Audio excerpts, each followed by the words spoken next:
Hey guys, Mike732 Review Crew back today with another episode of King of the Hill. This is King of the Hill season 14, episode 6, I believe, and I'm very excited to see how this one's going to be going. This one's titled Peggy's Fade Out. What does that mean? Who knows? Been really feeling like King of the Hill though again. First episode, I wasn't 100% sold on, but the second, third episode started to get a little, more of that feel. The last two episodes have been great, so I'm hoping this episode has that same old King of the Hill nostalgia feel with some added spice and flavor. But I know, it's been a real good show, so I'm really appreciative that the writers, the actors, everyone came back for it and doing it as well as they are. And I'm also appreciative to fans who are viewing this. So thank you for joining me. I'm going to be starting this one in 3, 2, 1.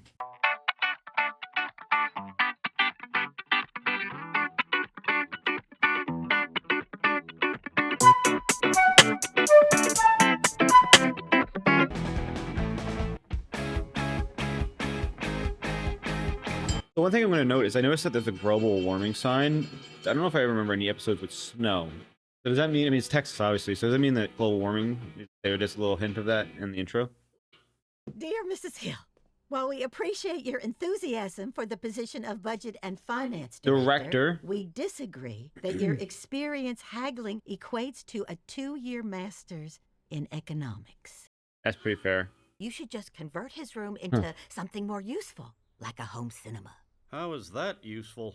Maybe when Hollywood makes something for us again. Ooh! Seems like just yesterday he was a kid with his silly dreams of being on TV and making bad jokes all day. Yeah, at least he has a job now. Jockey in Dallas, I have what it takes to be the next King of the Grill. And action. That was so good. From flank to wing. Oh! That's terrible. We open in an hour. Just make sure it doesn't run into the restaurant. You got it, Bobby. And don't shoot it. I didn't know what he was doing, but he's pulling out the fucking gun. Have you heard of King of the Grill? That Texas cooking show that Fox stupidly canceled 15 years ago? Yes, that's it. They're bringing it back. It's just like Futurama. Nobody wants to see someone like you on TV. No, I hope he wins that. Reality Fuck him. shows are for... I got plans with my friends. Plans? Friends? What? Now that I'm out of the house again, I've reconnected with them. Ernie makes fun of me if I come in looking low rent. I've never heard of Bill's friends. Of What? course you haven't. They're not real. Boomhauer's right. You have to talk to him, Hank. Even if they're fake, I cannot live in a world where Bill has more friends than me. You can afford that, yes? No, man, I make the same as you. Same as me? Mierda. That's terrible. Well, I took less salary in exchange for my 15% ownership. Okay. But how will you find a dirt cheap exterminator by tomorrow?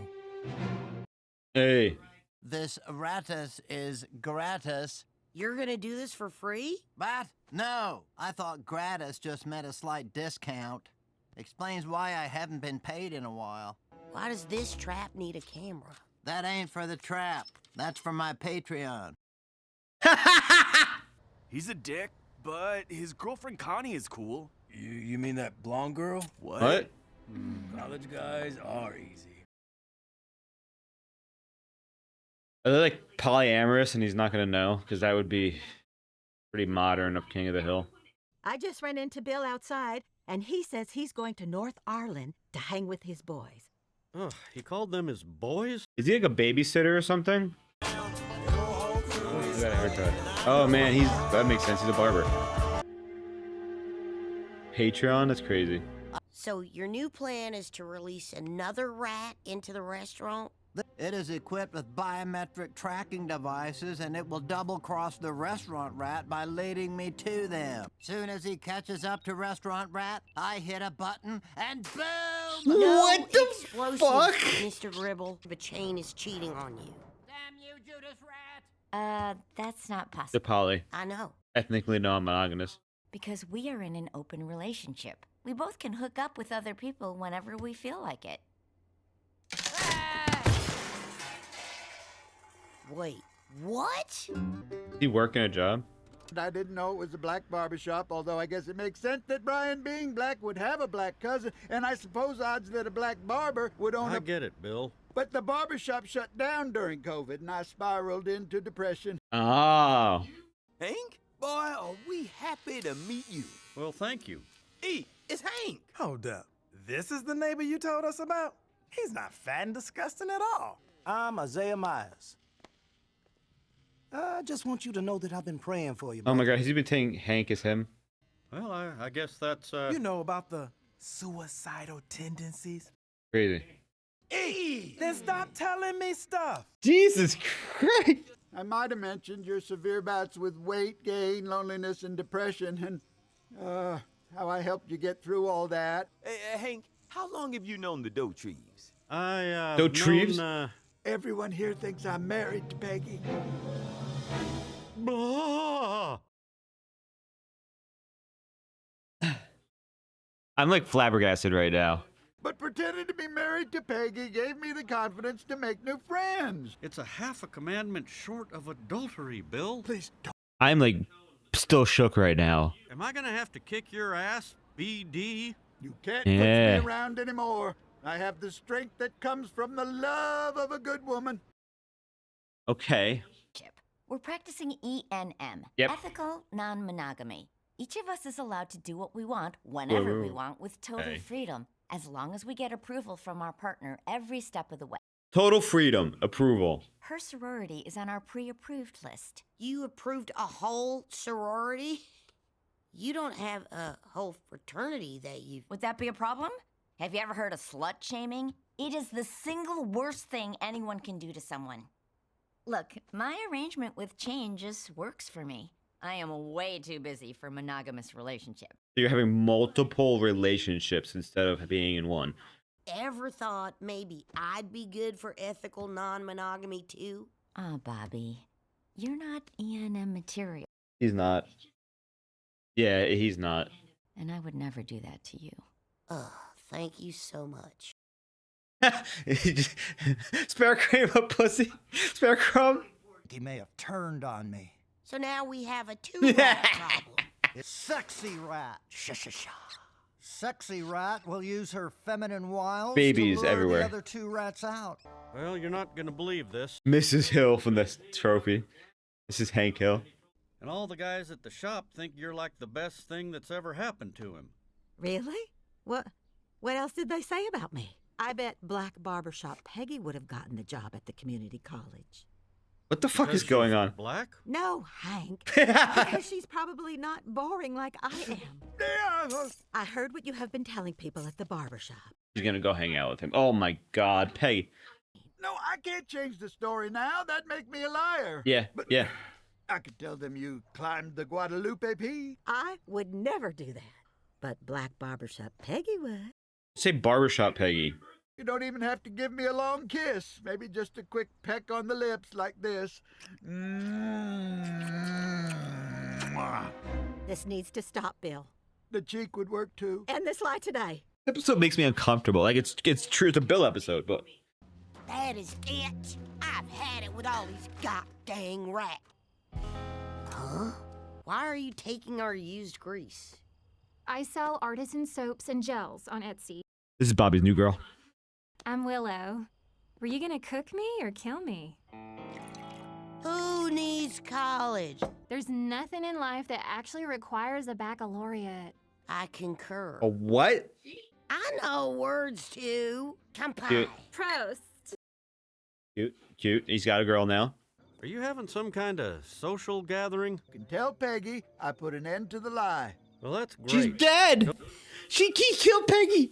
She was the love of my life. So I just told everyone Peggy died. You killed off my wife? This story is crazy. I guess in the black community, people visit and bring food to help you grieve. I think every community does that. You can get through it. Oh, help him, Lord. She showed me how to face my fears. There wasn't a challenge Peggy couldn't take on. Take your time, baby. She lived an exciting full life. She was always an inspiration to all of us. She always carried herself like a winner. She needs to hear this because she feels bad about herself. Great day in the morning. He thinks he see a ghost. Oh, snap! Are you expecting someone? Nope. I tried calling you, but you weren't picking up. Oh, yeah. Okay, yes. I love this. I respect your religion, Twitch, Connie, Xbox. and I can be into ethical non-monogamy too, if you ever want to. No, Joseph. Nama Mama McGee. I sent apology cookies. There was a personal note for you. Really? What'd it say? I wrote my number on the tub in lipstick. Oh no, is this your girlfriend? He didn't say anything about you. The alley behind the restaurant? Even if she was, it would be okay that she slept over, seeing how you practice ethical non-monogamy. I heard about that when I was at Yes, SMU. Bobby! It's just some BS college girls say to get side dip. Yes, Willow! Sorry, I have personal. We'll go talk about it. Willow, would you like to stay and hang out on the balcony with me and Joseph? And Connie, too, if she wants. Yeah, that'd be cool. Sure. That was really cute. You're not E&M material because you're husband material. Who the hell is Connie? I don't know. Must be a mistake.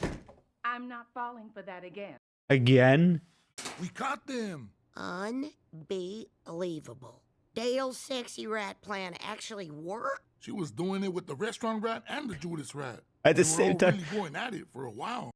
Emilio, how long you watch, buddy? So busy fighting over each other, they didn't know what hit them. Mr. Gribble was right. You're welcome. Is the sexy? Oh, okay, I get it now. All right, so I can't believe he's still there. By the way, the you're welcome is crazy. So the rats are like, and basically Joseph, and not sorry, Joseph, like Connie, Willow, and Bobby, and the one rat attracted the other rat. So like that kind of what happened. The other rat came too. So the gist of that is Bobby having a girl made Connie jealous. I mean, obviously we didn't see the letter until after that. He says your husband material. Oh God, but we'll touch that. That's a very topic for me, very topical for me. We'll indulge my life a little bit with that. So Bobby finds out about ethical non-monogamy this time, E&M, polyamory. It's one of those things in life where everyone has different relationship styles, and so this one allows people to have multiple partners, whether they're casual or mysterious. You have primary partner, nest, whatever. It's this whole structural hierarchy, like she said, but it's supposed to allow you to do it without strings attached and without jealousy, for certain things. You have to approve of your partners. It's a whole messy thing for the most part. It doesn't usually work for everybody. Like 99% of people it doesn't work for, including me. But we see works for Chain because doesn't care. It works for Connie because she's interacting with people she doesn't care about. She's going through school. But she loves Bobby, saying that he's husband material. However, him knowing about this makes him a little bit more judgy. See, he said he was like, I could be E&M material, and she's like, you're not, because he's very monogamous and his jealousy and whatnot. We had that whole episode with Spin the Bottle that proved it.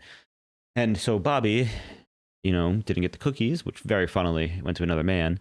But we have this whole, jealousy coming from Connie, and she's judging Bobby because Bobby's found a girl that I think matches his energy very well.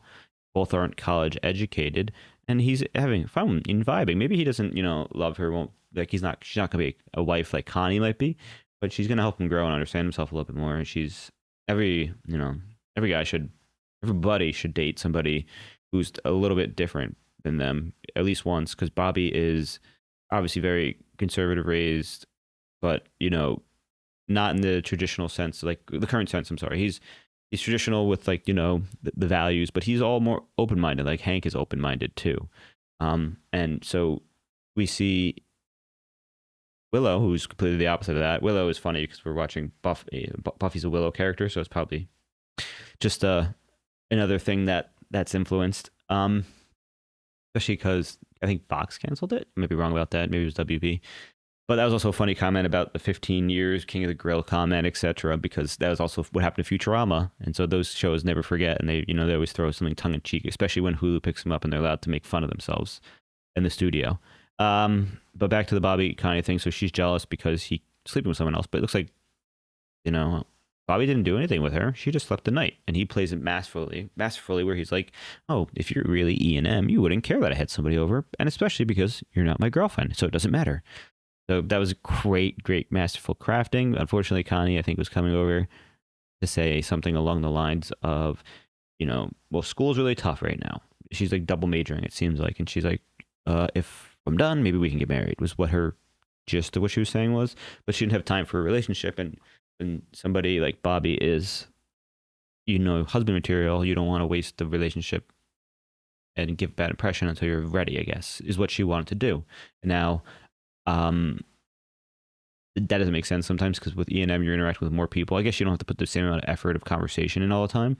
But yeah, the gist of it for me was my ex-girlfriend wanted to be E&M, and I refused to be E&M. Like my last girlfriend I actually had, which was 2020, we broke up. She ended up cheating on me. That won't get too deep into it. It's personal stuff. But she wanted to be E&M. I said no, and I asked her to go back to college. And she wanted to finish her last semester of college, and I was like, pushing her for it. And she was like, "Oh, well, it can be E&M when I go back to college, because that way you're far, but I need companionship." And I'm like, that's that's a bullshit thing. You're gonna say you want a side dick, like Willow was saying, just to say that. And then in those situations, people are most often better single, but require an emotional attachment to kind of anchor. I doubt Chain's giving Connie the emotional attachment, so maybe she's seeking that in other people. Who knows? The other half of the story about Bill being Bill was crazy, because I love Bill's stories, but when they get Peggy involved, I absolutely cringe. It's terrible. I got chills thinking about it. It just freaks me out that Bill's that weird, making up a whole story about Peggy, his life, etc. And she's into it until she finds out certain aspects, like him being married to her and wanting a kiss. She was all about it. Absolutely. Hank being Hank was like, this is wrong, and he knew it. But Peggy was kind of losing in life. She hasn't really done anything, and she wasn't able to teach. She wasn't able to get a job that she thought she was, qualified for. So she was enjoying living a life with somebody who else was more qualified than her. Just a fantasy, and she got into it. And it's sad to hear that, Bill wasn't coping great while Hank was gone, and using Hank as basically himself while talking to the guys. But it's cool that he found a group of guys to hang out with. And I mean, it's cool. It's just, makes sense. He's a barbershop guy. Did he work there? Maybe. Yeah, he had pictures. So he has a, side gig. It's pretty nice of him. And the community really did come out and reach out to him. So that was fun, especially to see, just how much they all loved him and appreciated him. That's Bill's people. And now Peggy can just pretend to be somebody else when she's in public, when people see her. Like that one guy thought she was a ghost. She could have just pretended to be like Peggy's sister, like Maggie. There you go. Maggie is Peggy. Never mind. But yeah. The final bit is to talk about Dale's voice actor. And Dale, he's gotten really good. Sometimes you can hear a little bit, but really he's been showing his stuff super well, and I love it. I'm curious to see what's up with Dale himself in this as he continues, because technology has aided him. The mouse with the bomb was crazy. The Judas rat was crazy. I love it. I love Dale. He's a great character, and the voice actor really starting to grow better in his role, and I can't wait to see how he develops. And I can't wait to see what else what's happening to Connie's dad. Obviously, he's not there, and I want to know what's going on with Good Hank and everyone else. Yeah, thank you for joining me. I'm Mikey. Make sure you check out Patreon for full lengths of this. It's not necessary, but the support does go a long way. And make sure you subscribe if you're new here. I appreciate everyone, and we'll see you next time. Bye.